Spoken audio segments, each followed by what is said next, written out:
सद्गुरुदेव की जय। माया महाठगनी है। यह 3 गुणों का फंदा हाथ में लेकर जीवों को फंसाने के लिए घूमती फिरती है और सदैव मीठी मीठी वाणी बोलती है। यह माया विष्णु के यहाँ लक्ष्मी होकर बैठी है और शिव के भवन में पार्वती बनी बैठी है। यही पंडा के यहाँ मूर्ति बनकर बैठी है और तीर्थों में पानी बनी हुई है, जहाँ लोगों को ठगती रहती है। यह माया योगी सन्यासों के यहाँ योगिनी होकर बैठी है। यही राजा के घर में रानी बनी हुई है। यह किसी धनवान के यहाँ हीरा होकर बैठी है तो किसी दरिद्र के यहाँ कहानी कोरी बनकर उन्हें ठगती है। यह माया भक्त पुरुषों के यहाँ भक्तनी होकर बैठी है और यही माया ब्रह्मा के यहाँ ब्राह्मणी बनी बैठी है। सदगुरु कबीर साहब जी कहते हैं कि हे भाई संतो सुनो, इस माया ठगने की कहानी अकथनीय है जो कहीं नहीं जाती। यह विभिन्न रूपों में होकर जीवों को त्रिगुण फंदे में बांधती एवं ठगती रहती है। मनोरथ वाला मन उसी पक्षी के समान है जो आशा के आकाश में उड़कर विष झाड़ने वाला नहीं मिला, जो इसे पकड़कर ज्ञान रूपी पिटारे में बंद कर सके। माया का क्षणिक सुख मात्र 4 दिन का ही है।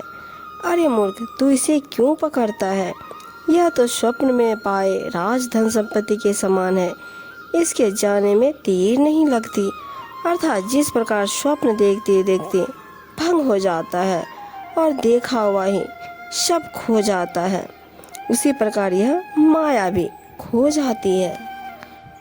माया से ती मति मिली जो सो बढ़िया देही, नारद से मुनियर गले क्या ही भरोसा थे ही। इस माया मोह से सावधान रहो, इससे मत मिलो, चाहे यह कितनी भी सुंदर व स्वर्णिम देह वाली क्यों ना हो।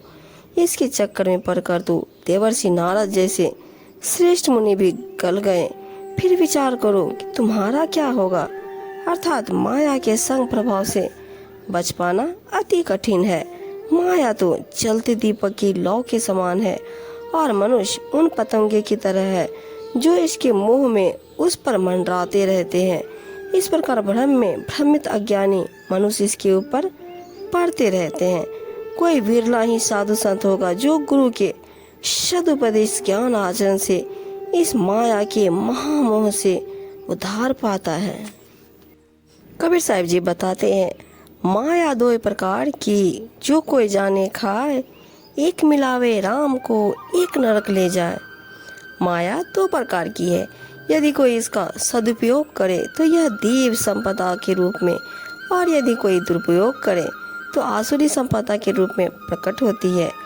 इसमें से एक के द्वारा सत्कर्म होता है तथा जीवन कल्याणकारी बनता है, दूसरी के द्वारा दुष्कर्म फलीभूत होते हैं जो जीवन को नरक में ले जाते हैं। ऊंची डाली प्रेम की हरिजन बैठा खाए, नीचे बैठी बाघिनी गिर पड़े तिह खाए।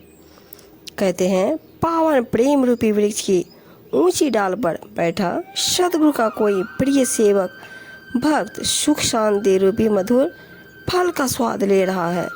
उस वृक्ष के नीचे महाभयंकर माया रूपी सिंहनी बैठी हुई है। यदि वह गुरु भक्ति से तनिक भी चूक कर नीचे गिर पड़ा तो सिंहनी उसे दबोच कर खा जाएगी। अर्थात भक्ति साधना में माया से सदैव सतर्क रहना चाहिए।